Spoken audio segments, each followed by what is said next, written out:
Okay, everybody, welcome back to the podcast. I am delighted to have Dr. James Dolezal joining me, and we're going to talk about something really simple and really easy today, which is divine simplicity and the doctrine of the Trinity. Are these two things compatible? Some people think not. James Dolezal thinks so. So welcome to the show, Dr. Dolezal. It's great to have you. Pat, it's really a pleasure to be here. Thanks for having me on. Yeah, so this is the first time that we've talked, so I'll just be a little bit overly fawning at first. I've enjoyed your work for a long time. Your books on divine simplicity are phenomenal. And when you sent me that article working on the issue of how do you reconcile divine simplicity with the Trinity, I loved every bit of it, but I was especially excited to see you drawing upon the resources of Bernard Lonergan. He is a huge influence of mine, and when I was wrestling with this myself, his systematics and the way he thought about it just it was a shift for me. Like I felt like this guy just like seems to get this and to be able to make it work in a way that I've been not entirely satisfied with other accounts. I'd be curious as to hear some of your personal history with this problem, maybe your own influence or experience with Lonergan, anything you want to share before we start diving into the technical details. Mm-hmm. Well, I mean, even just to raise the question, Trinity and simplicity was really in the aftermath of my own doctoral work, which was on divine simplicity proper. And coming into it as a Protestant from a certain kind of background, I think I didn't realize that what I was doing was natural theology until I was hopelessly too far into it to decide to do anything else. And then I realized that the resources in my own Protestant tradition, let's just say pre-Bardian, and Sure. even earlier than that, actually were very welcoming toward that approach. And so I found a lot of sort of homogeneity in the Reformed scholastics and in the earlier medievals, especially Aquinas. Right. But at the end, at one point, I think in the doctoral dissertation, I had adverted to the doctrine of the Trinity, but hadn't developed anything. And it was almost more of a teaser than a helpful discursus. So my outside reader, Gregory Doolin at Catholic University, suggested that I just simply sideline that and deal with that as a topic in its own right subsequently. So that kind of planted the seed in my mind that Trinity and simplicity need to be thought out sort of in a more self-contained, not just as a footnote to discussion of divine simplicity.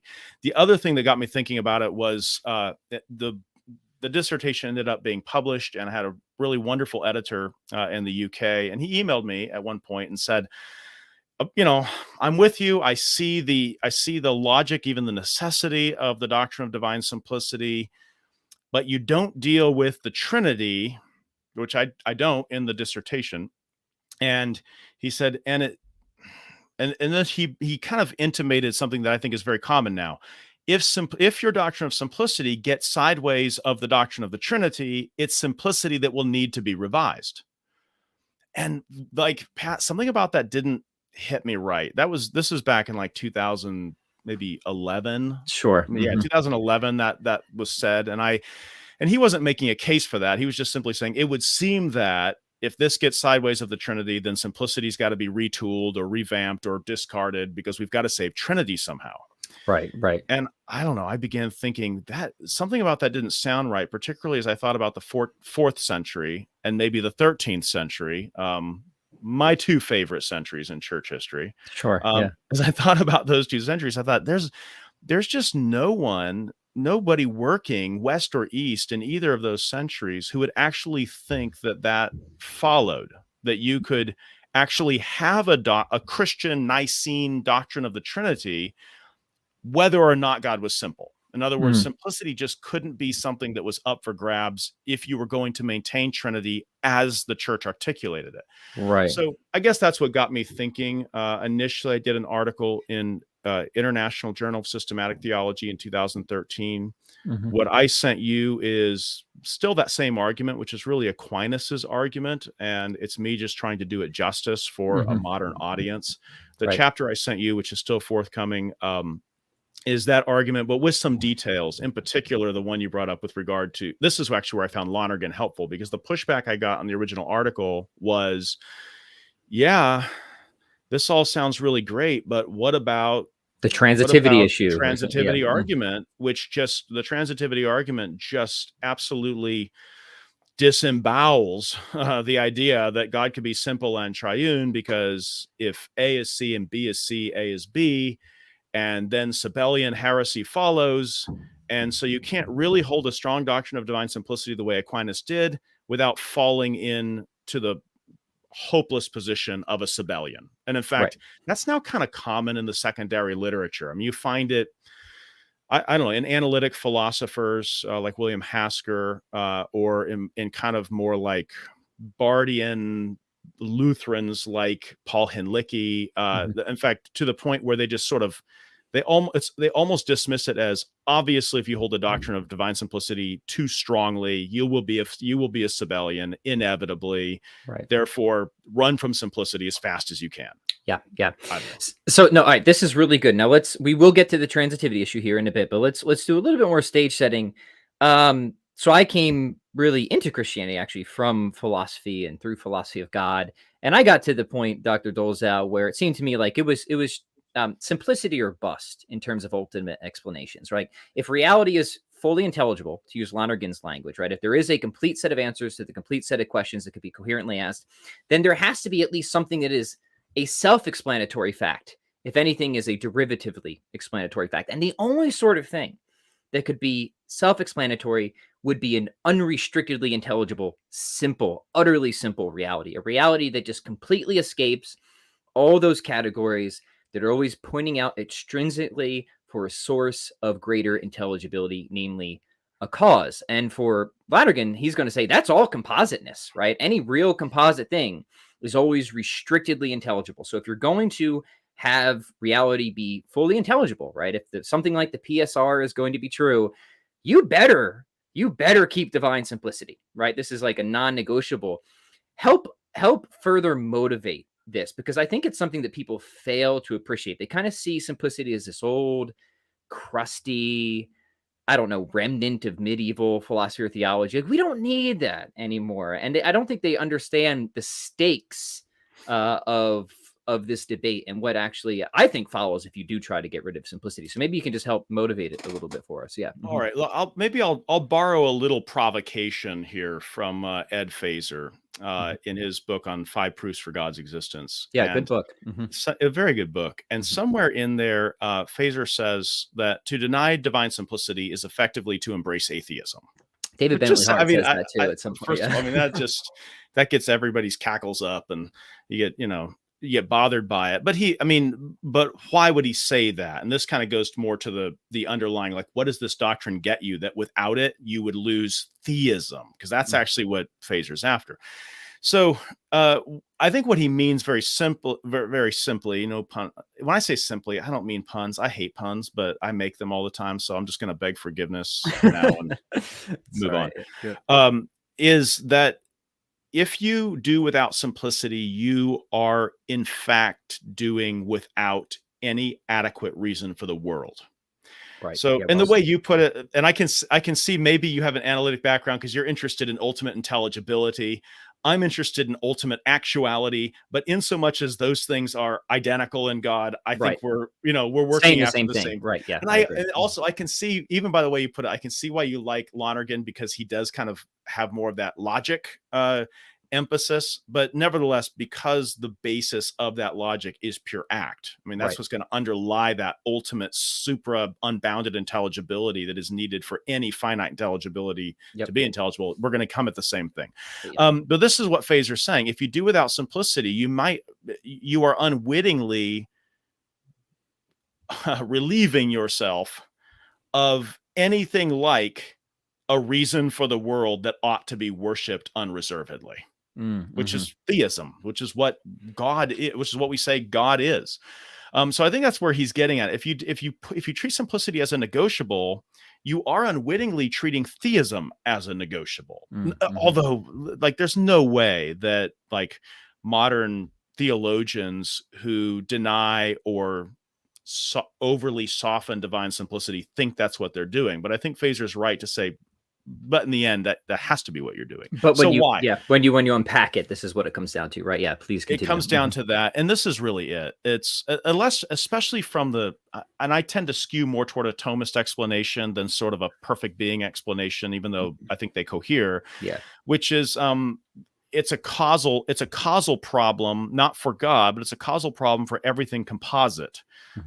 everything composite, everything composed of parts, is doubly dependent both upon its parts and upon whatever funds the unity of them. I mean, Right. that's just that is, and you can get into a very technical mereology, and I think modern Christianity could do with a healthy, recovery of like a medieval mereology, Oh, I agree. Yeah. like Do a you think subspecies of. we need to spend more time defending a constituent ontology at this point? To me, that seems to be an utter lack of in the conversation right now. Yeah. And also insist that constituency is not merely one with regard to material bits. I mean, certainly mereology of a certain variety is still in vogue. I mean, otherwise subatomic particle physics wouldn't even be a discipline.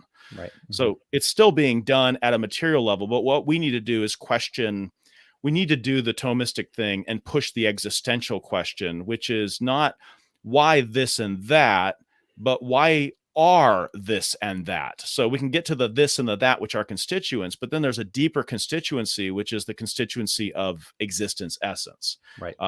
Esse, active to be. So I think a kind of healthy, robust recovery of a mereology, parthood, how parts relate to wholes, how parts relate to parts.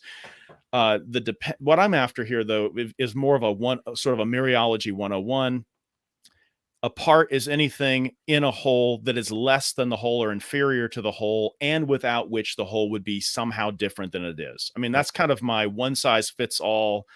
And then the rest is just mereological details. But I think if we could get back there, this is really what's driving the doctrine of simplicity, that anything composed of parts, and it doesn't matter whether you're talking about material bit, or matter and form, or substance and accident, or most penetratingly existence essence, anything composed of parts depends upon constituents more fundamental or inferior to itself, and it depends upon whatever accounts for the togetherness of them. Yes. Right. And if that's the case, and that's even true of a holy angel that isn't composed of matter and form. And I'll go with Aquinas and say there are certain creatures that are relatively simple. And even I'll even be happy to say there are creatures that are relatively infinite, which sounds crazy if you think if you're a materialist, that sounds crazy. But if you believe in separated substances that are created pure spirits, then there's a place to put that notion of relative infinity. Right. But when you get to absolute unboundedness of being, total uncontractedness of is, but not contracted to this or that, just is subsisting unboundedly. At that point, you've arrived at that's not like a leading candidate for the cause of the world. That is like the only thing possibly like an answer at all ever offered. It's the only thing that could do the job at all, right? And so that's brilliantly stated. I'd be curious what you think about how, aside from Lonergan, one of my other influences was Barry Miller. I think he's just so good on all this stuff. But totally under. I mean, he's now gone, but under recognized his work because he spent the time actually defending this constituent ontology, which was, I think, brilliant. So he'll articulate like, hey, there's clearly a difference between an existing individual and an individual. There's a difference between existing Fido and Fido, right? And the difference is this active existence. And then once you have that, you can see that you have this, he calls it an insuperable construction problem, where you have Fido as mutually dependent on, how does Miller put it, right? So Fido's active existence needs to be bounded by Fido, right? But Fido can't bound anything unless Fido already exists, right? So he sets up this beautiful dilemma to show, like, even PSR aside, you can't get this entity unless it's pointed out to some extrinsic cost, right? A unity, a unifier, right? I think go ahead. I think that's a great point, which is it's not, and this is why I think we have to insist that everything composed of parts is doubly dependent. Right. Because it's dependent both and we can think of it like this. There's an internal dependency, which is mutual dependence. Like right now I'm sitting, and I'm a human. And so that's a composition of substance and accident. Sitting is an accident of position. And so put a little sitting and put a little James together, and we get the big composite package James sitting. And it's and there's a kind of there's a dependency. This total package, this total is, James is sitting, is actually an is that has substantial constituents and accidental constituents. And but if you push it down to the existential level, which I mean, in the modern sort of analytic tradition, Barry Miller does that very, well in his three, the two from Notre Dame and the one from Rutledge before that, the three volumes, which is, at the end of the day, though, when you get to the existential level, you can't actually presuppose either of the constituents as sort of hanging out, waiting to be put together. Right. You're going to need something that funds both the constituents and the togetherness of the constituents. And so there's an intrinsic dependence in every composite thing, in which its parts are somehow, parts as parts are less than wholes somehow. So it depends upon parts not identical with itself. Something like in Fido, something not Fido is in Fido, making Fido be. In fact, lots of something's not Fido. Like dog matter isn't Fido, because that matter will stay when Fido's gone and it is metabolized to soil. So it can't be. Fido isn't reducible to his matter. He's not reducible to his fur. I mean, you could cut it all off. He's not reducible to his tail, to being tailed, because you could dock it. He's not reduced. Like, there are all sorts of bits, so to speak, in Fido, but he's also not reducible to his own caninity. I mean, Fido isn't caninity, because, and I know this for a fact because I've had dogs that weren't Fido. That's right. Like that kind of, and so but then it gets even deeper, which is Fido isn't just not only reducible to his own canineness, he's also, his canineness itself is somehow really distinct from the fact of its existence, known empirically by the observation that existence can be removed from caninity, and then the whole thing decomposes, and that's that. Which is a really nice explanation of contingency, of why things are contingent in the first place. Right? Multipartedness. Right. Multipartedness is the reason for contingency. It's also the reason for finitude. I think a lot of modern Christians, Pat, are willing to say, yeah, God is infinite. But that's a via negativa. You're denying finitude, but then can you give an ontological account of finitude? Right. Because that's so critical, because I was totally my argument for doing natural philosophy. If you're going to say God isn't part of this system, then you're going to have to say something about that system. I'm with you 100%, right? Okay, great. We've identified that there are contingent facts, and maybe we need a necessary fact, and you're calling God necessary, but how could something be necessary? And why is anything contingent in the first place? That seems to me like something that we should ask and hopefully can answer. Yeah. And apart from doing sort of what you're doing here, I don't see how you can give good answers to that. And to me, it's just not enough just to call God necessary and leave it at that. It makes sense to ask, how could something be necessary? So that's the question. Is there a ground of necessity? And the reason that we have to seek a ground of necessity is because, and I don't want to get derailed on this, this might be a whole other podcast, but because there are varieties of necessity. I mean, there are suppositional necessities, and then there are absolute necessities. And so if just being necessary, if I said something is necessary, I mean, the fact there's a picture hanging on the wall behind me, and if I said because it is hanging on the wall behind me, it's necessary that it be hanging on the wall behind me, given that it is so hanging. But that's a suppositional necessity, because I could just, reach behind me and knock it off the wall, and then necessarily it would not be hanging on the wall, because it's not. And so there's a kind of, so even when we say necessary, invoking God as necessary actually requires that we locate the ground of that necessity in order to understand what sort of necessity we're even talking about. Are we talking about an absolute irreducible necessity? Or are we talking about a necessity of consequent? From just the fact that it happens to be so.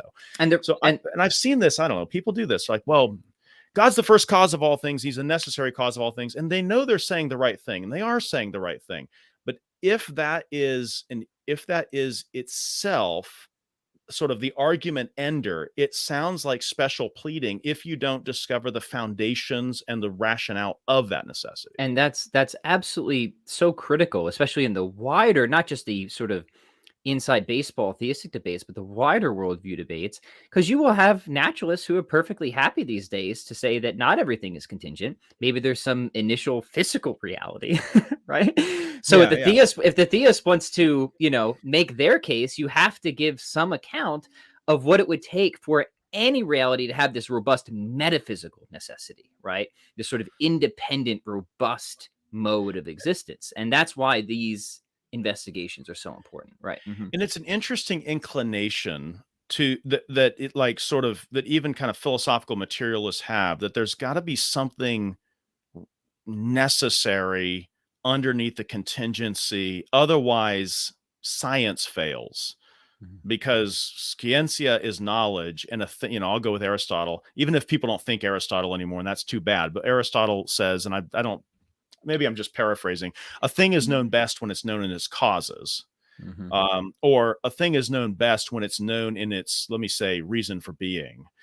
Then I know it best. And there's something deep in the human soul that inclines toward that. You know what I mean? Like Totally. that you don't have to be an Aristotelian to know that if I know why, I know better. You know what I mean? You don't like that. Aristotle articulates that. And if you believe that, if you think that knowing why is better than just knowing that, then stop rubbishing Aristotle. You've got to tip your hat to him, because he expressed that. And I think even send him a thank you card at least. Yeah, for sure. Let's say again. Send him a thank you card or something. Yeah, for sure. Like you just need to be a little more circumspect in your talk about the Staggerite. But there's something about that even the materialist can't escape, which is that back of all of this flux, there's got to be, I mean, this is that old debate between Heraclitus and Parmenides, and Parmenides' instinct is right, that there's got to be something that is absolute behind this kind of the heat, the things coming and flaming out, and the world of change and all that.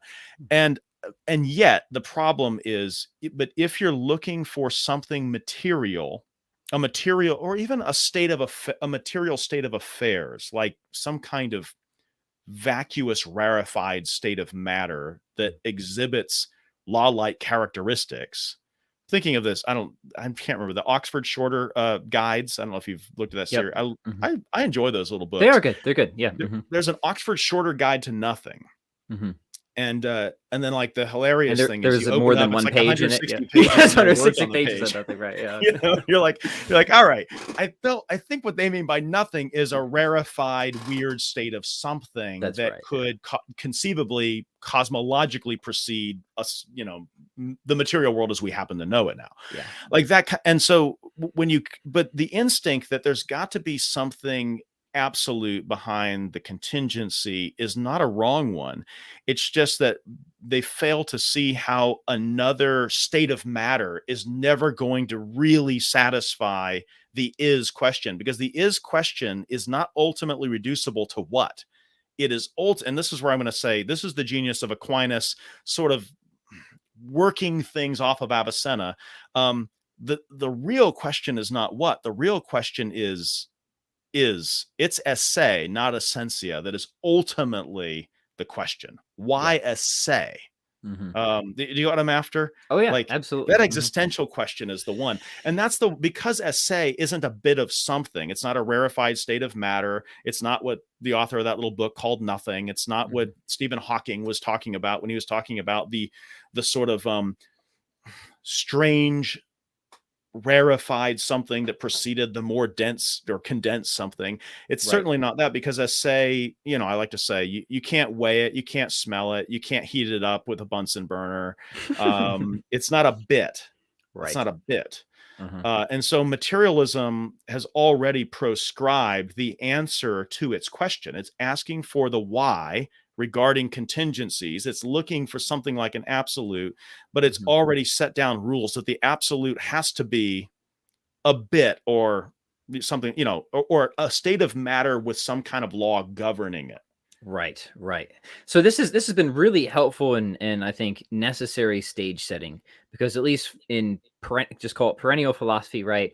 Once you have this constituent ontology, once you realize that compositeness is always pointing out, right? If you're going to get that sort of ultimate intelligibility, and you're right, I do like to phrase it that way, but I'm very much a Thomist, right? And I think that's going to be only possibly cashed out in pure actuality.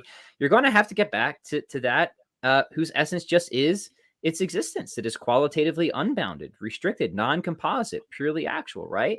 That would, if we could grasp it, provide us with the complete set of answers to the complete set of questions. Otherwise, reality is sort of just, it's absurd, right? It's Right. to me, like, there is no conceivable middle option here, right? This is It's the only, absurd. It's absurd if you keep pushing the question. You know what I mean? right. Like Mm-hmm. if you decide I'm going to stop my inquiry at matter Mm-hmm. and the laws governing its behavior under certain conditions, then there's a certain kind of intrinsic coherence, but only because you're refusing to ask certain why question. You've put a limit on the Right. why questions you're allowing yourself to ask. Yeah. So if your question is, I want an ultimate explanation as opposed to a relative proximate explanation, then it's actually a case of intellectual suicide to preemptively choose materialism. Yes. Yeah. Oh, Um, yeah, totally agree. Or some, I would argue, some, I don't know, alternative model of God, right? yeah, I would agree, because immediately you're saying without maybe knowing it that I'm okay saying the first cause of all things is itself something susceptible to causes, which is a kind of absurdity. Right. And maybe that's part of, maybe the absurdity is possible in a world where we've lost an understanding of what causality is. You know what I'm after? Right. Like in a very truncated notion of causality, it's easy to start thinking about God as caused when you don't realize that metaphysical parts are causes of wholes. If you just Yeah. lose sight of that, then it's very hard to ensure that it doesn't sneak into your God talk. Right. There really is an ontological priority there, right? And whatever Right. else God is supposed to be, I like the way you put it. There could be nothing back of God, right? If we're talking about God, Yeah. properly speaking. All right. So I do want to get to the Trinity thing here in a minute, but Good. maybe you could just offer us some quick clarifications of what are the actual commitments of simplicity. There are many confusions here. Some people think that, I've seen it in print numerous times by people who should know better, that if you're hold to simplicity, you can't have any distinctions whatsoever. But that's not what Thomas says, right? So Yeah. why all these Or confusions here? What are we committed to? What are we not committed to? Like, let's just get as much clarity as we can, maybe before we get to the Trinity Yeah, stuff. that's a good, because that is often, I mean, I think hopefully less and less that's happening, but in the last, say, 40 years, that has been a straw man in the literature. And I don't mean intentionally, I'm not attributing will, but just it's been a mistaken understanding that the strong doctrine of divine simplicity, as sort of descended from the Augustinian, Anselmian, Thomistic tradition, or Eastern fathers as well, that necessarily proscribes all distinctions, even all real distinctions in God. And you'll find that in Cornelius Plantinga Jr. says that. R.T. Mullins has said that. But it's not unique to them. That's just kind of out there in the literature. The problem is it just doesn't actually line up with any historical Christian, at least mainstream historical Christian articulation of it. The concern with divine simplicity is not that there are no distinctions whatsoever in God. It's not even ruling out real distinctions in God, because this comes to the point on the Trinity. It's ruling out composition of parts. Mm-hmm. And we need to be emphatic that what we're saying, when we might sometimes say, well, there's no distinction in God, but that's just an incomplete sentence, because what we should say is there's no distinction in God between his existence and essence, or among his attributes themselves, or, we should articulate precisely what we mean by no distinction, because quite simply, divine simplicity does not rule out real distinctions in God. It rules Right. out real composition of parts. Right. So Just then the no challenge no is, no distinction that amounts to real composition. Right. the Mm-hmm. challenge for the Trinitarian is to account for how he locates a real distinction in God without that distinction either multiplying gods or dividing God into parts. I mean, that, to me, that if you want to talk about Trinitarian theology, it's not theology. It's not really gathering the biblical data is that there's one God, singular and simple, that there are three who are really distinct, identified in Scripture as this one God, and Scripture identifies these three as co-equal and worthy of worship. Like, that's the biblical core requirement for a simplicity doctrine. But that's just like having the ingredients and not having baked the cake, because those are the ingredients of Trinitarianism, but that itself is not Trinitarian theology. Trinitarian theology is actually knowing how to mix and bake the ingredients. Yeah, yeah, nice And analogy. the ingredients that are that are uniquely difficult are 1 and 2. 1, only one God, singular and simple. 2, 3 who are really distinct, identified in Scripture as this self same one God.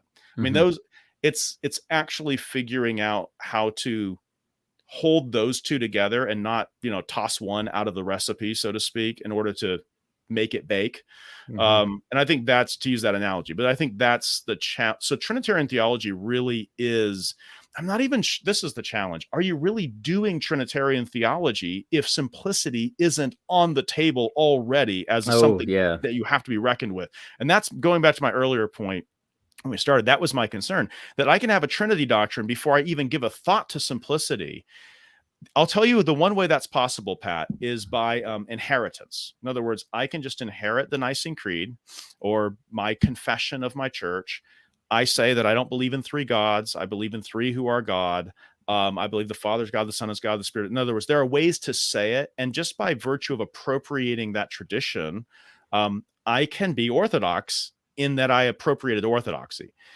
But that's not the same as inheriting a Trinitarian dogma. That's not the same as inheriting a Trinitarian theology. You even think of like Lonergan's works, The Triune God. He has a whole section on dogmatics and he has a whole section on systematics. That's right. And the systematics, the theologizing that accounts for the dogma, I think that's where the mischief goes on today. And that's where people aren't as convinced. They'll hold the Trinitarian conclusions, but they're not sure what exactly motivated them to come to the conclusions in just the way that Christian tradition has. Yeah, that's really well stated. So help us bake this cake, Dr. Dolezal, if you don't mind. And do you want to start? I'm going to let you lead this conversation however you think will be best. Do you think we start with the objections, or do we start with another claim that you make and many have made of actually how simplicity is really quite necessary to maintain the Trinity? And I think it is important to do both. Yeah. Let's do that. Let's start with that, because that's sort of where the objection comes up. Trinity or simplicity? Well, I'm a Christian, so definitely Trinity. And I don't know about speculative theology or philosophical theology, so maybe simplicity. Like that kind of, and I guess what I want to do is challenge whether you really have the resources to account for an Orthodox doctrine of the Trinity without divine simplicity. And my reason is very simple. When I want to say this: the Father is not the Son, is not the Spirit. Son is not the Father, is not the Spirit. Spirit is not the Father, is not the Son. Okay. So I'm going to have to account for some sort of unity of these 3. And the unity that I want to account for is a monotheistic one in which there is one God, not 3. I want to think of God not as, I used to say to my undergraduate students, God Inc., sort of God Incorporated, 3 persons getting together, doing amazing things like creating and saving, like that. What I want to say is this isn't just a corporation of 3 divine beings who just get along so wonderfully. I mean, you'll find modern books on the Trinity that just marvel at how well they work together, and I'm like, well, I marvel at it, but for different reasons, because they are of the self same will and self same mind. When you think of it as a moral unity, and this is my point, if you go to the biblical data, there's a temptation to take the data regarding the 3 who are really distinct and to think that the unity must be of a moral variety. That you and I agree and decide to pool our resources to get big things done. Right. And I think the temptation is, without divine simplicity, what definitively rules out tritheism? And I'll give you one example of why, and this is down into the weeds, but divine simplicity says that in God, there is no distinction between genus and supposit. Yes. That there's not, and that God is not a genus, and because being is not a genus, and God is I am. And so, I mean, you could get the rationale for this, but if God is not a composite of genus and species, then there can't actually be a plurality of gods, because each would have to have something specifying it in distinction essentially from its genus, the way that like a dog is distinct from a human is distinct from a kangaroo. And then we're just talking about like a contingent necessary thing, which makes no sense, right? Yeah, we're talking about a multi-parted composite thing, and so the lack of genus species composition in God is the reason why one God, not many, and it's also it also is what rules out what I just kind of call happenstantial monotheism. In other words, I'm a monotheist because, well, when it comes to gods, there only happens to be one, really. Yeah, but there could have been more. But That's there my just point. happens to be one, right? So is your doctrine of divine unity of a sort that isn't just coincidentally monotheistic or factually monotheistic, but in fact is absolutely necessarily monotheistic, meaning it couldn't possibly have been otherwise. In principle, monotheism. Because of the way he is one. Because of the way he is one. Yeah. So like so if you say with simplicity, yes, then you can't have the persons as members of a God team, which would really be three gods, and they would be more basic and fundamental than the unity that resulted from them. The unity of God would be the consequent of some kind of moral collaboration of tritheism. Let's just say it, tritheism, at least tritheism. That's the one side. Simplicity, with its denial of genus species distinction, and with its denial of supposite nature distinction, that for God to be God is not for God to be a kind. In fact, I would say, you could even say God is not a God. He is Godness itself subsisting. Well, if that's the case, then it's not going to appear in plurals, because then he'd have to be really distinct from his nature, and he would just have to be a particular instantiation of something more generic or even specific. So these, like, denial of genus species composition, denial of supposite nature composition, these are two models of composition simplicity rules out. Multi-partedness, simplicity rules out. That's actually driving the monotheism of Trinitarianism, and it would be just as easy to take the biblical data of three who are really distinct. In fact, I would argue it would be more natural for us to think about that data in terms of a God team, a God group, a kind of soft tritheism, or even sometimes what now travels under the name social Trinitarianism, which I mean, they stomp their foot and say this isn't tritheism, but at sort of the relevant metaphysical level, they're not. I don't see how it could not be relevantly different, right? So that's on the one side. If you're going to say there are three who are the one God, then you're going to have to identify the nature of that oneness. So like I could say Pat is one, I could say James is one, but then immediately the question comes up, well, what sort of unity are we talking about? Are we talking about a simple unity or a composite unity? I would argue the Trinitarian fathers in the 4th century presupposed, not without reason, but when they came to the question of the Trinity, they were all committed to a simple unity of God, for the reason that if he weren't, he wouldn't be God. Wouldn't deserve the title God, right? Wouldn't deserve our worship, because there would be something more fundamental causing him to be, and you should go worship that instead. Right. You know what I'm after? So that's a hardcore commitment for like the fathers at Nicaea. That's a hardcore commitment, but it's also going to come to bear constructively on how they articulate and express the biblical data. There are three who are really distinct. Simplicity rules out a couple things. Those can't be three divine substances, and those can't be three parts of one substance. So tripartitism is ruled out, and tritheism is ruled out. So my point is, but why would you rule those out without simplicity forcing you to do so? That's my challenge. And in terms of like, it's not even a question of, can I somehow articulate a coherence of simplicity and Trinity? What I'm really interested in is, can I have a Christian doctrine of the Trinity without simplicity?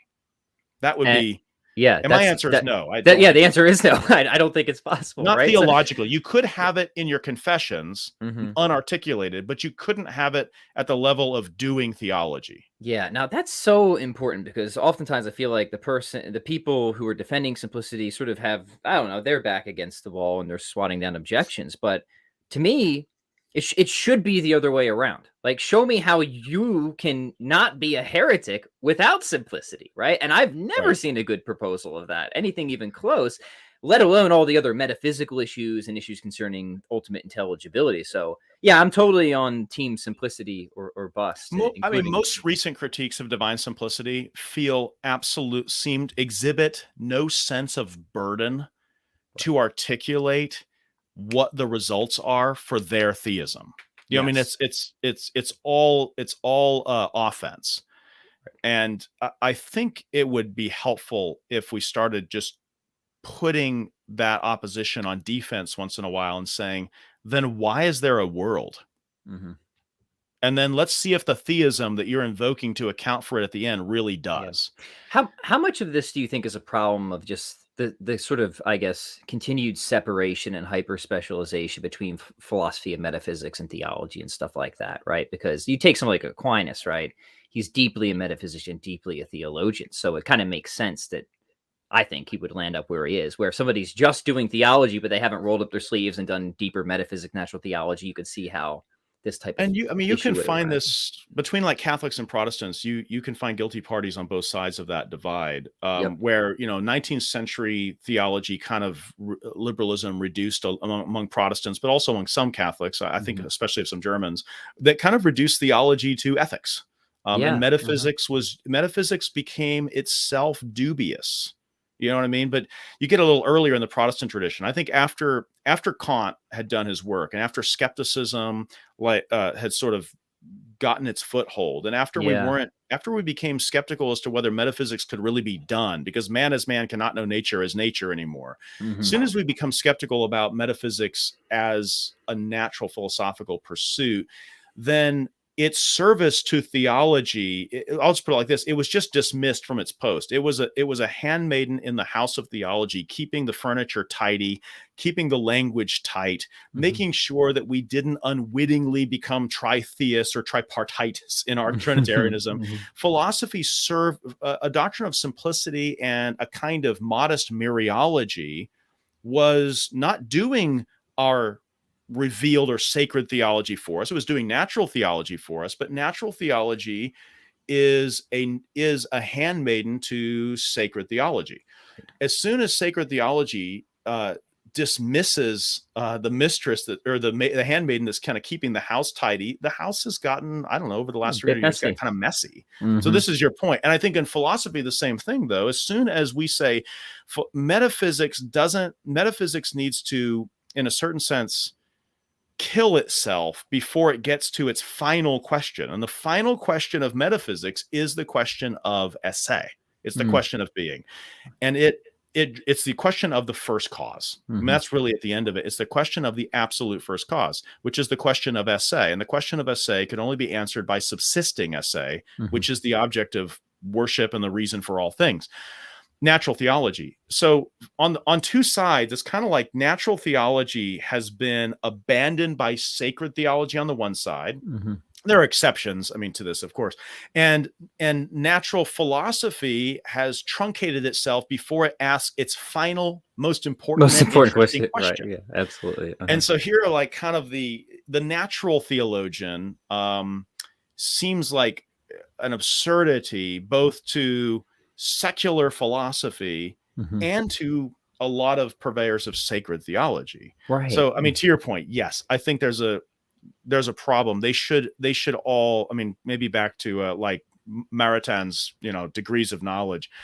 They Love have that. their Love place to Maritain. play Hmm. in the ordering of human knowledge, and they aren't equal, and it is a hierarchy, but there is a kind of natural relation in that hierarchy. And when you take philosophy of being, particularly that kind of investigation of esse, out of the equation, it's an odd theology's relationship to science is now kind of strange now that you don't have a philosophy of being kind of keeping things orderly. Yeah. So I guess that comes to it when you have a doctrine of the Trinity, but you don't have a philosophy of being or a doctrine of pure actuality of the absolute maker, sort of necessarily intruding itself not Right. bad into that discussion.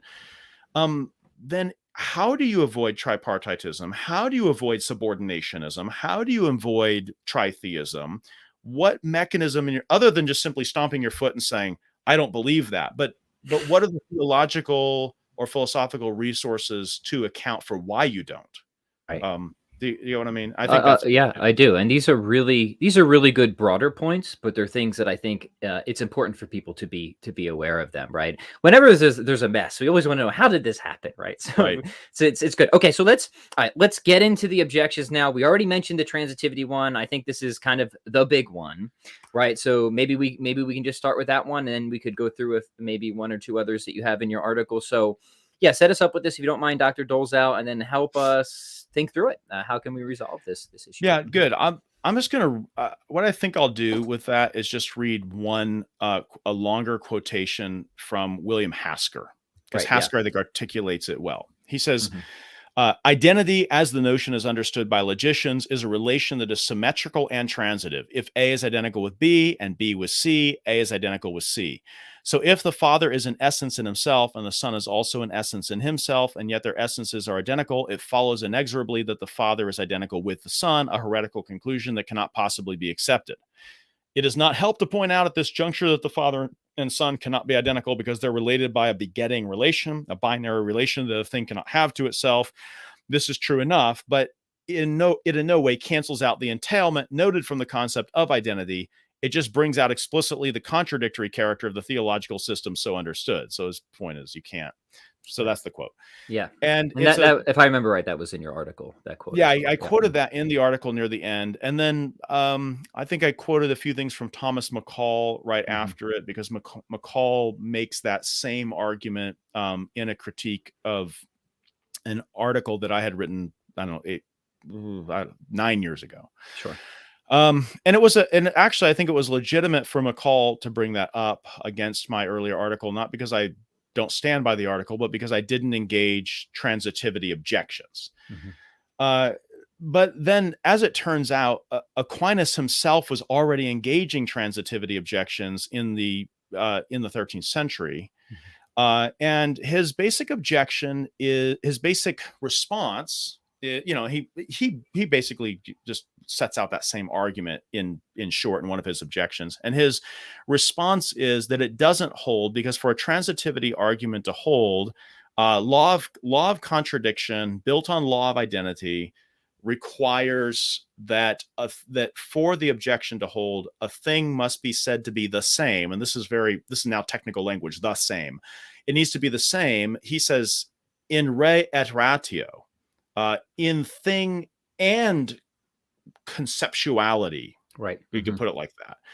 So that if there is a not the same, if there's a non-sameness, not the same as, with regard to if there's a not the same as with regard to being, then tritheism. Hmm. But if there's a not the same as with regard to ratio, like paternity is distinct in ratio both from essence Hmm. and from filiation. If there's a distinction in ratio between the thing and the and the relation in this case, Hmm.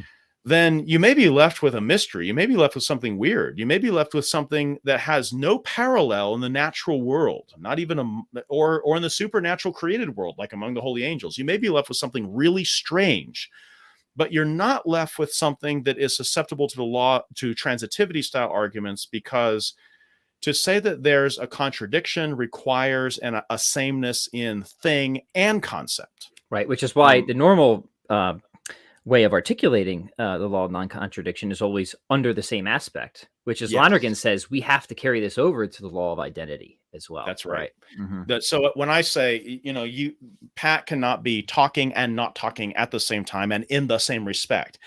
And I think this is where the critique from like Hasker and McCall and several others, I think, doesn't actually play by the rules.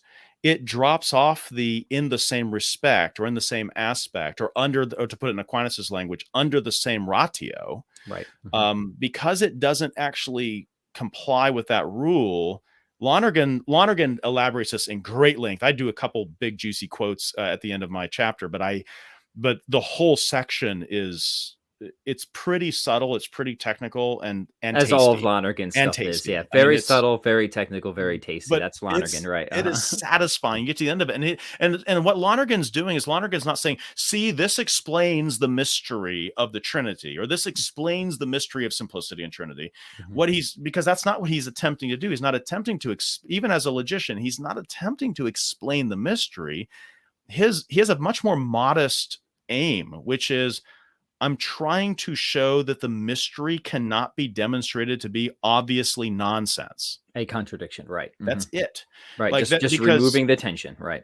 he's taking the tension. And the reason he feels free to do that, particularly with a doctrine like the Trinity, is because the doctrine like the Trinity, and I'm not so much an Anselmian on this, I am a Thomist on this, is something that I know only through special revelation. Holy Scripture and the revelation of the distinction of persons in the unfolding of redemptive history and the sending forth of the Son and pouring forth of the Spirit. That's how I locate the datum of real distinction in God.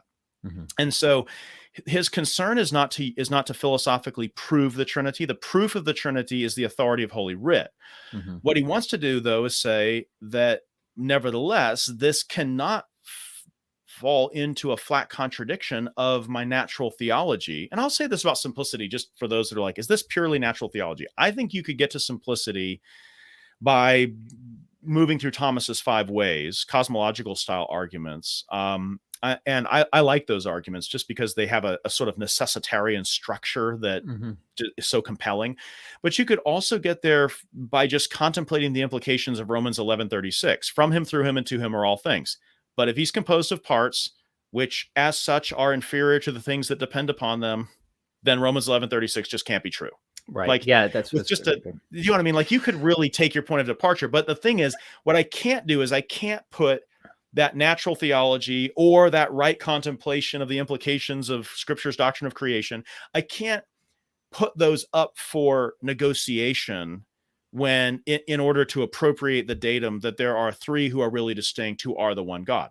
And I think all my responsibility there is simply to faith-seeking understanding at this point, because we're talking about a specially revealed doctrine like the Trinity, that my responsibility here is to show, is not to demonstrate or prove philosophically this doctrine, is to show that philosophically this doctrine is not falsifiable.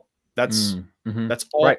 That's all we're doing. And I think, that's a really important point of clarification, because I'm with you. I don't think that we can prove I'm a Thomist in that regard as well. Like, I don't think that's true in our natural theology. In our natural theology, we are proving, you know, what I mean? God's existence, but not the Trinity. Right. Yeah. Right. No, I think you can prove divine simplicity.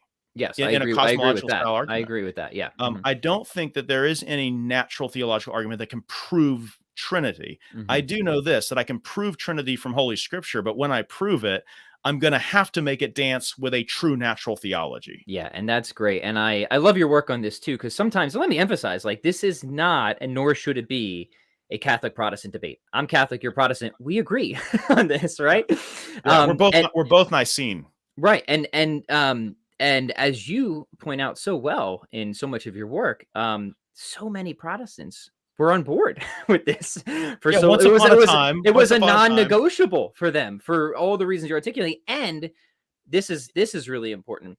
There is a very strong biblical case to be made for this. And unfortunately, I think that's kind of where a lot of debate has focused. It's just kind of, people just saying, well, how do you account for this aspect of Scripture? But you at least have really good, and we can't cover this now, I'm just telling people, go check out your work. You make a really great scriptural case for simplicity as well. So I just want to make sure that people are aware that that's out there and that you're doing that work. Yeah, and I'll throw in the name of Stephen Doobie on this as well. His book on divine simplicity, A Dogmatic Account, it does actually lay the scriptural foundation in much greater depth than any of the work I've done. But he's also doing it conversant with fathers and medievals. It's not like a Protestant contribution. Right. It just happens to be a Protestant who's making that contribution now. That's all. And you had a really good talk too. I'll link it in the show notes. You had a talk, I don't know, it was a number of years ago, on Scripture and simplicity, and I just remember being very impressed by it. Probably with our mutual friend John DeRosa. Oh, maybe it was. Yeah. So I'll be sure to link that. Yeah, John's a great guy. Mhm. Can we bring up one last thing with regard to this? Because this is the Yeah, question is with I wanted regard to to where get you yeah, circle locate the back to that. Mhm. distinction. I mean, Right, that's yes. really Mhm. what grounds the otherness, what grounds the alterity. If I'm going to say the Father non est, is not the Son, and the same with the other persons. If I'm gonna propose, and I'm going to say that that distinction is not merely conceptual but real. Mhm. This is the challenge of Trinitarian theology: accounting for, not explaining. Let me be careful, but accounting for the real distinction in a way that destroys neither the real threeness Mhm. nor divine simplicity. And I would say, I think that the fathers east and west in the fourth century especially are already kind of instinctively gesturing in the right direction, which is relation. So like Yeah, the category of Athanasius will say relations, things right. like, Mhm. well, they are three and they're not three parts, and they're not, like, he says all the things that it isn't, and he's very good on that because divine simplicity is driving him. But then he says, but then why is the Father not the Son? And his answer is because the Father is the Father and not the Son. I always think, and for this, he gets to be, Bishop of Alexandria. It's kind of like, it's almost like taking the problem and slowing it down. You know what I mean? I'm Right. like, I'm going to repeat the problem back to you, but in my slow voice to make you think that what I'm doing is Is answering. answering it, right? Yeah, that's And it funny. feels like that, but I actually do think so. When he says, "Well, here's how here's how the Father and Son are distinct," you see, the Father, he's the Father, and the Son's the, okay, it sounds like a non-answer, but here's why I think it's an answer, because I think Athanasius is identifying paternity and filiation, and then we could throw inspiration or procession, Mhm. spiritual procession, as the locus of the alterity. When I say is not, I'm going to locate it in those relations. Right. Mhm. Now, what he doesn't do is he doesn't offer a full-blown kind of mature discussion of relation and the ratio of relation. We're going to have to wait a while for that to get worked out in depth. And I'm just going to say nobody comes close to Thomas Aquinas, in my judgment, in articulating that in a way that serves the doctrine of the Trinity. But what Aquinas is doing also is not something, he's not finding the distinction after all this time. He's agreeing with the distinction that so many Christians have articulated down the centuries, but he is giving a kind of elaboration of it in terms of relation theory and what really is the ratio of relation. Because here's the challenge for a Trinitarian: God is not composed of parts. One of the non-compositions that we affirm, or deny, we deny that he's composed of substance and accident. Right. But anyone who's read Aristotle's categories knows that relation is one of the 9 categories or 9 genera of accidents. Yeah. And so then how do you say, well, it's relations, begetting and proceeding by generation, or breathing forth and proceeding by spiration? It's that relation grounded on procession that accounts for the alterity, which is the orthodox answer. Mhm. But then how do you say that there are relations that account for distinction without those relations being accidents? Because aren't relations always accidents? Mhm. And Aquinas, I think this is part of the genius. I mean, just one feature of the genius of Aquinas, which is, I think he discovers and articulates rightly that no, not necessarily. The ratio of relation does not necessarily entail inherence in a subject, which is Yeah. actually what accidentality is, Mhm. to come upon. Because there are conceptual relations that aren't real and don't inhere, the ratio of relation can't mean inherence. Now, what Aquinas, he's been accused of, like, there are Protestant theologians who accuse Aquinas of denying the Trinity because he's simply saying the persons are conceptually distinct. That is not his argument. His argument is, if there are relations that are only conceptually distinct and not real, and as non-real are relations that don't inhere, then inherence in a subject can't belong to relation qua relation. Mhm. It might belong to the relation if we're talking about an accidental relation, but it's not because it's a relation per se that makes it inhere. It's because it's a relation of a certain sort. Mhm. And it's really brilliant, because what he discovers is that of the 9 categories of accidents, there's one category, which is relation, which may not which could be real and not accidental, given that its ratio doesn't require inherence. Yes, It's subtle and yeah, it's genius. It's good philosophy, and Mhm. that's like if philosophy is a handmaiden keeping the house of sacred theology, like, that's the one you don't want to fire. because Yes.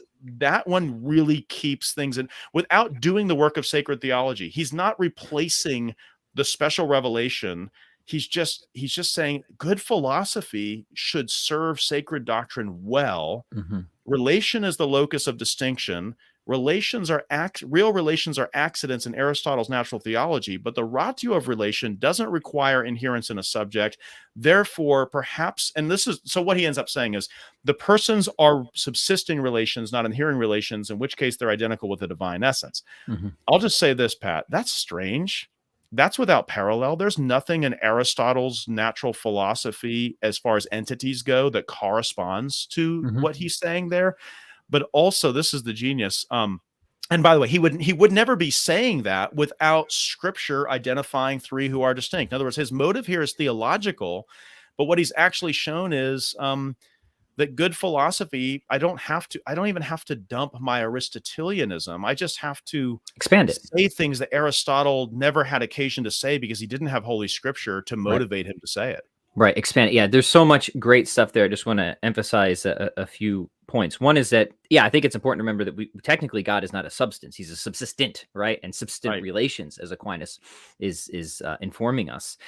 And you're right. This isn't throwing out the Aristotelian system. It's actually being sort of prodded to expand it necessarily, which is actually a really cool thing, I think, about Revelation and Christianity, is it does give us incentives, I think, to do deeper and better metaphysics, right? It seems like there's Yeah. been genuine, like really great metaphysical discoveries that have only come out because of the motivations of sacred scripture and revealed theology, right? And they're not ad hoc, right? But there's something that like seems like the only reason these discoveries happened is because of the religious background. Do you agree with that? Mhm. Yeah, well, I would say even with regard to like our understanding of person, the hypostatic union and the way that an uncreated person can actually supply subsistence to a created nature, it forces questions about the relation of hypostasis to nature that if you were just dealing with natural entities, you probably would never even ask.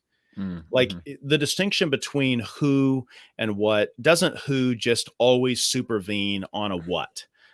As sort of, doesn't it just emerge from the what? And you might be inclined to think that, except for the Bible gives an account of the unity of person subsisting into natures that would require you to revisit your whole philosophy of Yes. hypostasis. Mm-hmm. So yes, definitely. And to the objection, well, you're just making the Trinity sort of be Aristotelian. Well, yes and no. Here's the no side of that. If you're talking about Aristotelian dogma, there's nothing like subsisting relations in Aristotle. Mm-hmm. But at the same time, it's not anti-Aristotelian. It's taking certain tools that Aristotle provided and making them do service relative to a datum that he did not have because he did not have scripture. And it actually shows the genius of Aristotelianism in a way, because Aristotelianism can actually serve to illumine us with regard to entities that don't exist for Aristotle. They do exist, but in Aristotle's, he never encountered an Right. entity like the Trinity. Mm-hmm. And so I guess the genius of Aristotle is his adaptability to, at least in terms of giving language to speak about genuinely supernatural Yes. realities that are only known via special revelation, like triune subsistence. Right. Yeah. But that's not the same as saying, oh, you just got that from Aristotle. I mean, it's not really that easy. Mm-hmm. Yeah. There's something else there's a genius and an originality that Aquinas is bringing to his contemplation of those Aristotelian principles that are making them do work that I'm sure would have absolutely shocked Aristotle. Mm-hmm. Right. Yeah. Awesome points. The one other quick thing is that you mentioned that there's no parallel like this in created reality, but then again, why would we expect there to be? Right. Right. Like, Yeah. is God transcendent or is he not? So I'm never like worried about there's no Yeah, no, that parallel. doesn't I would be worried if there was a parallel, frankly, because then when I see arguments, there are certain analytic philosophers that make arguments, and these are kind of soft argument enders for them, when they say things like, well, this seems strange to us. right. And I'm like as someone who holds to a Catholic Orthodox Christianity, um, I I was like, I signed up for incomprehensibility, I that the expect God finite to be cannot contain the strange, right? infinite is Right. sort of a hardcore commitment for me. To be surprised, to find him to be extraordinary, and perplexing is just not a, like, to me, that's not a problem to solve. Now, if the difficulty is of my own making because I'm being confusing, like if I were to say to you, like, it's just a mystery how God can be caused to be, but also be the absolute first cause. Like, that's not a mystery, that's nonsense. Right, right. Hmm. But if I were to say to you, it's a mystery to me that one subsists in three persons and they are all the self same divine God, and there are three who are God but not three gods, that's not nonsense. That's just strange. Hmm. And I don't mind strange if a good natural theology and a good sacred theology require the strangeness. My goal is just more modestly to say this isn't nonsense, even if it's mysterious. And, Yes. and I Excellent. think the conflation of nonsense and mystery is a problem kind of widespread in a lot of modern analytic Hmm. philosophical theology. I'm not trying to I'm broad brushing a little I bit, agree. I agree with but you. Yeah. do you know Hmm. what I mean? Like, even coherence, like, coherence is great, but like, I just want so much more than coherence. I actually Hmm. want what I'm saying. I don't want what I'm saying to be self-referentially coherent. Hmm. That's not my ultimate. I mean, I do, but it's not my ultimate goal. My ultimate goal is that what I say corresponds to reality that Right. has That been it's made known true. to me by nature and scripture. Right. Yeah. Yeah. That's I my agree. Yeah. realism kicking Yeah. in, I Yeah. guess. Well, you know what? We share that same bias. So very good. All right. So how would you, I guess, pithily summarize it? The same under what aspect? Not the same under what other Yeah. aspect? Right. I Yeah. would Because say that's what we're getting under at. the aspect of essence, or even more deeply, I should say, to be the aspect of esse, they are the self same God. And Yeah. I can say, how is the Father the same as the Son? In so much as he is identical with the self same divine nature, and the act of esse, the esse, the act of to be of the Father, is identical to the active to be of the Son. That is most fundamentally, and of the Spirit, and that is most fundamentally why they are the same God. In which way do they differ? Merely as relations. Mm-hmm. They are identical as God. They are distinct only insofar as there is an alterity requisite to the relation. Right. Yeah.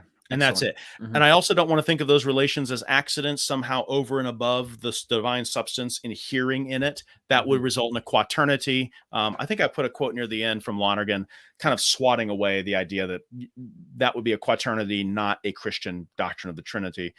But that's where I would put it. I would put, in terms of esse, in terms of essentia, which are identical really in God, there is no distinction between the Father, Son, and Spirit. Hmm. And I can hear like the collective gasp, oh, Sabellianism. But that's not Sabellianism, because that's only Sabellianism if tritheism is actually the right doctrine. Do you know Hmm. what I'm after? Like, it's I think that the Christian tradition, and particularly as expressed by Thomas, has the ability to resist any Sabellian or modalistic tendency to collapse the persons into each other. The alterity, the real otherness, is among the persons qua persons. Yeah. Yeah. Um, begetter, begotten, spirated, and the alterity that necessarily results is Hmm. concomitant with that.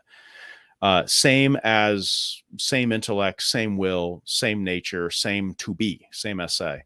I think that's where I draw the distinction aspectively.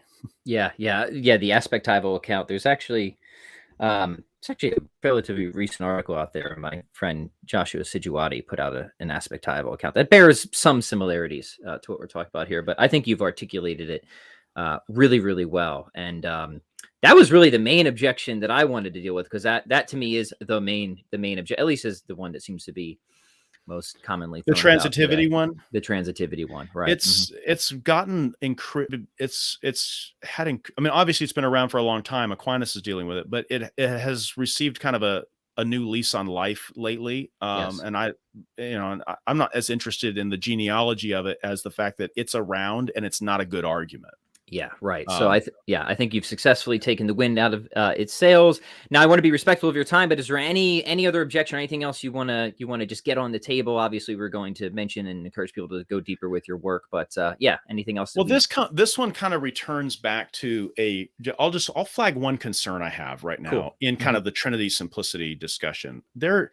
There is a desire, and I think some of this just stems from an apprehension or flat out rejection of natural theology, that we want a simplicity doctrine that is really motored by our Trinity doctrine, because that somehow feels more Christian. Like if I start with simplicity as a given and then bring it into my content, into my theologizing about Trinity, am I not in a certain sense prioritizing something that isn't essentially Christian? Meaning, couldn't Maimonides or Avicenna, Jewish or Islamic philosophers, have had this same kind of natural theology? And in fact, in many respects, there is an overlap in the Hmm. three kind of monotheistic faiths with regard to simplicity. Not a pure overlap, but a Right. substantive one. Hmm. Um, and so it feels more Christian if it's all being driven by Trinity. And so this is my concern with that. I'm not sure, to the point earlier, I'm not sure how you have a Trinity doctrine that is in fact the Christian one without simplicity already informing it. Hmm. I don't know how you avoid tritheism or tripartitism without simplicity necessitating that. But leaving that aside, I think there's also, but the result of this has been that some have used the real distinction of persons among the Father, Son, and Spirit to argue that if it's good for the Trinity, it's good for the attributes. And so if the Father, Son, and Spirit are really distinct, then why can't goodness and power and love and justice be really distinct? And so the older argument, which is like ubiquitous in the Reformed scholastics, who are all following Aquinas on this, or who's following Augustine on this, actually, that in God, to be wise and to be good, and to loving, just, true, and eternal, are not in fact really distinct properties. Hmm. You might get a little bit of that in the Cappadocians and their theory, well, at least Basil and Gregory of Nyssa and their theory of propria, which Andrew Radigalvitz argues is their theory, and it doesn't necessarily pass over into the Eastern or Western tradition. And so I'm not a big fan of their propria theory, at least with regard to distinguishing properties. So leaving that aside, if the persons are really distinct, wouldn't it be okay to say the attributes are really distinct? And I think that's a concern. Like I've seen that argument in imprint recently. It feels more Christian because it's letting the real distinction of persons kind of change the way we talk about the relation of Hmm. attributes. The difficulty with it is this is what I don't see in those that make that argument. They don't seem to be aware that they need to ground that alterity in something real. If you're going to Yeah. say there's a real distinction among the attributes, then you're going to have to offer some kind of account for it. What grounds the alterity? And what Hmm. I've noticed is they don't seem to feel the pressure of that. What I can tell you with regard to the persons, you can say, well, what grounds the alterity of the persons? And I would say relations grounded on processions. I mean, that does it. Relative opposition is what grounds the real distinction. Now, but nevertheless, those relative opposition, those relations just are the person subsisting. In God, a relation is a divine person. So Hmm. if you're going to follow that logic over divine attributes and say, oh, well, then I'll just use the same mechanism to ground the distinction between, like, say, goodness and power and love, then what you're actually saying is that there's a relative distinction, a relative alternity, which would have to be grounded on a procession Hmm. between goodness and power and love and justice and the rest. And then why don't you have as many persons as you have attributes? Right. Do, Yeah. do, Hmm. do you get what I'm after? And so that, in terms of like I don't deal with this I'm not sure I deal with this in anything I've written. It's just in my head, but Well, it's it good. This seems, gives us a bonus to something. Yeah. it seems like you're going to have to account for the alterity if you're not going to ground it in relation. If there's no, but the thing is, I would just say, but what is the real relation between, like, say, goodness and power, love and justice? Mhm. The real relation grounding in alterity. What is it? I can tell you what it is for the Father and Son. It's eternal generation. I can tell you what it is for the Father, Son on the one side and the Spirit on the other. It's eternal procession or spiration. I could even borrow Augustine's analogies with the help of Aquinas to kind of even express that somehow. Yeah. Mm-hmm. But what I'm not doing, it also seems to me that when you deny that the essential properties are all identical, that what you're actually having to say is that divine goodness is not wisdom, and Mm-hmm. wisdom is not love. And as soon as you start putting is nots among the essential attributes, then I'm actually denying something essential to each and every attribute. In fact, I'm denying everything else essential about God to every attribute. I'm Mm. putting an is not. Good wisdom is not power, is not love, is not justice. And then then the question, how do those other attributes relate to that first attribute? Almost like qualifiers. But then I don't understand how you avoid multipartedness Yes. at the Yeah. end of that. I agree. Yeah, that's right. That's a really good, it's a really good point to bring up. Because yeah, you're right.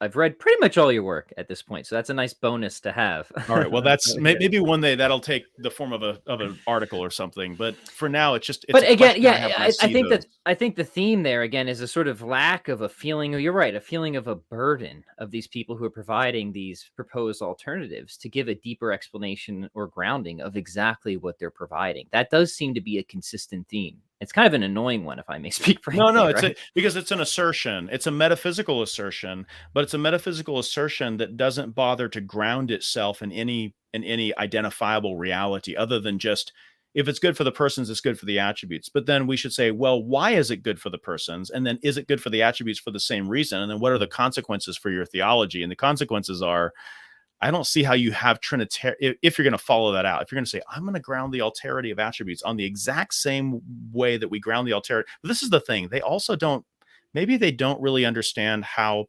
relations grounded on processions are in fact grounding alterity. Yeah. Maybe that's never even thought about the distinction of persons as being grounded at all.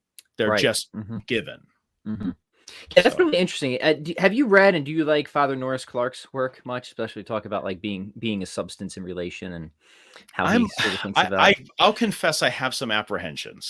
This is the typical Thomist position with Norris Clark. You know, it's I'm sort one, of a love hate, sometimes love, not sure how to feel about him. So that's why I kind of threw him out Well, I'll there tell for you you. where the love is. Like if you go back to his like 19, I think it's like mid 50s, he writes an article and it does actually turn up in his Explorations in Metaphysics volume later as just one Yeah. of the chapters on how passive potency contracts actuality, has a contractive relationship to actuality, and how Thomas is actually getting us farther than even Aristotle's notion of act potency with his notion of contraction or Hmm. limitation, act Right. limited by potency.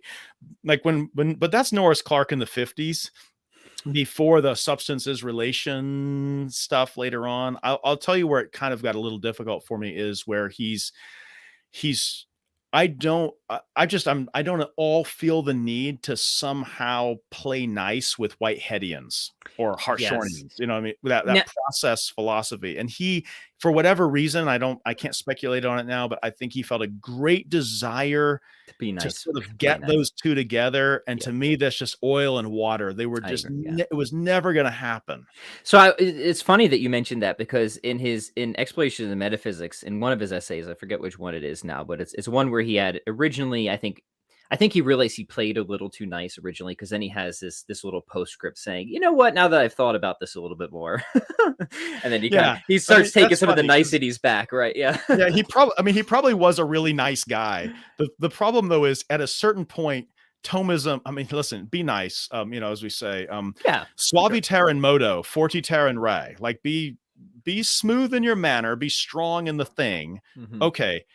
But sometimes fortiter in re is just sometimes wanting to be smooth in your manner can just make you a little weak in the thing. You know what I mean? And so Mm-hmm. obviously we can think of examples of the opposite of people who have no smoothness and no generosity of spirit at all, who Right. just love to look, if you wanted to, you could bludgeon people with Thomism and get some, because it is such a powerful metaphysic and even theology. Yeah. And you can kind of you could use it in a mean-spirited way and kind Mhm. of disembowel a lot of philosophy and theology.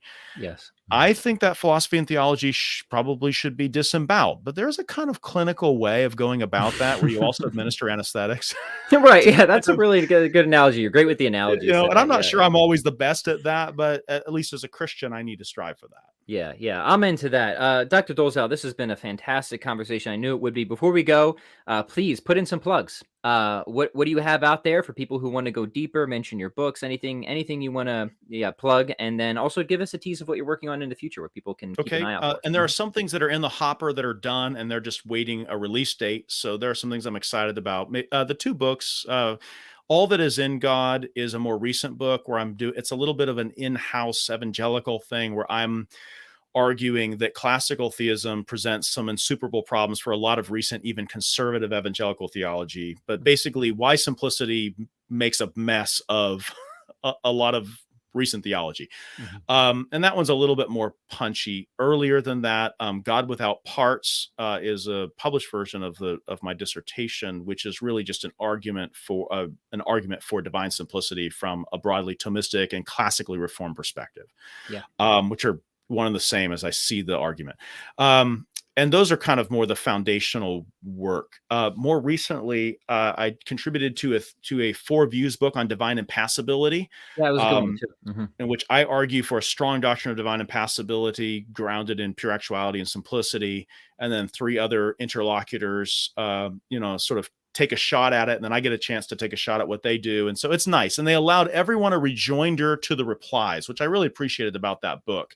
That Yeah. the final word goes to the main author of the chapter that's Yep. in discussion. Mhm. Um, in addition to that, though, I've written again on divine impassibility in a book that's forthcoming from Routledge, edited by Jonathan Fuqua and Robert Kuhns. Oh yes, yeah. We're looking forward to Um, that volume. Mhm. I may be, I don't know, maybe I'm the lone Protestant in that volume. I'm not sure, but it's not that kind of volume. It's on classical theism. Subtitle that's the main title. Subtitle is, I think, New Essays in the Metaphysics of God. Yep.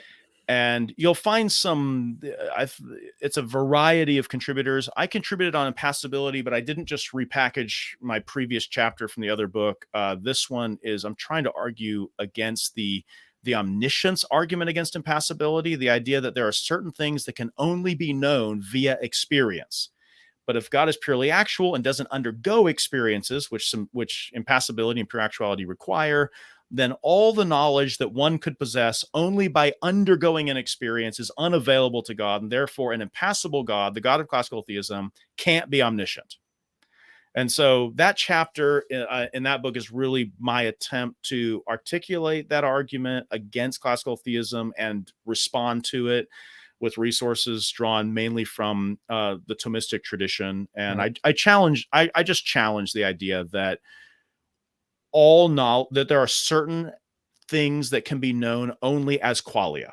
And Yeah. I want to argue that God knows qualia, but he doesn't know it via experience. And that, in fact, God knows qualia better than experiential knowledge makes us know qualia. Yes. What Yeah. it's That's like to excellent. burn your Yeah. hand. Mhm. God knows it even in a way more deeply than your first person experiential knowledge of that. Yeah. Like that kind of. Again, the general theme with those types of arguments seems to be a lack of appreciation for not just divine transcendence, but the principle of analogy again as well. The Right. principle of Yeah. analogy, and also in this case, creational or causational knowledge that Yeah.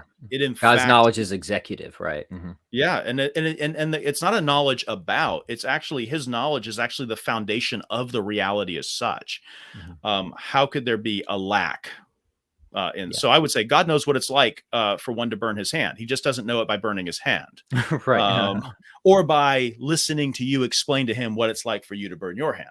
Mhm. So I'm excited about that chapter. I'm excited about that volume. It's a nice lineup of Yeah, contributors. I just got to Kind of, read Chris T's essay on modal collapse, which I thought was really well done from that. So I'm yeah, looking there are several. I mean, I'm the least of them. It's really a great lineup of contributors to that. In addition, I would also just throw out in the area of Christology, in the winter issue, the last winter issue, 2022 of Nova et Vetera, I did an article on the incarnation and just trying to argue that the incarnation is not an obvious problem for classical theism, that pure Mm. actuality, divine simplicity, immutability are not complicated by the word became flesh if we understand the assumption of the human nature in a certain way, which I say is terminative as opposed to additive or subtractive. So like the popular notions are the son became man, the word became flesh by foregoing or giving up or divesting. That's sort of all versions of canonicism.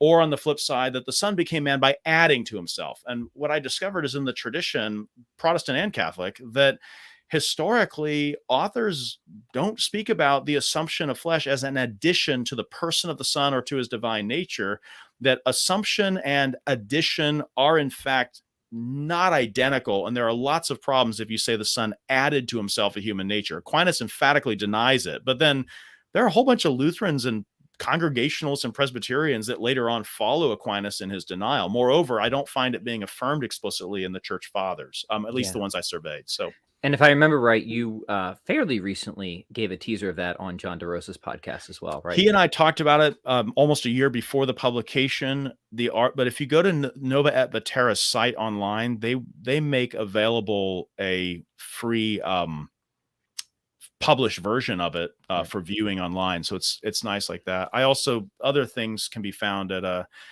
I have one of those academia.edu portals where I just throw papers and articles. So other things are there. Great. Well, I will link all that in the show notes. I cannot recommend your work enough. Like I say, it's top of the line as far as I'm concerned. So I will link your books, your academia, and also some of the other podcasts you've done with the ones with John are really great. Dr. Dolezal, can't thank you enough. This has been a tremendous conversation. So thanks for taking the time to be here. Pat, it's been a pleasure. Thank you.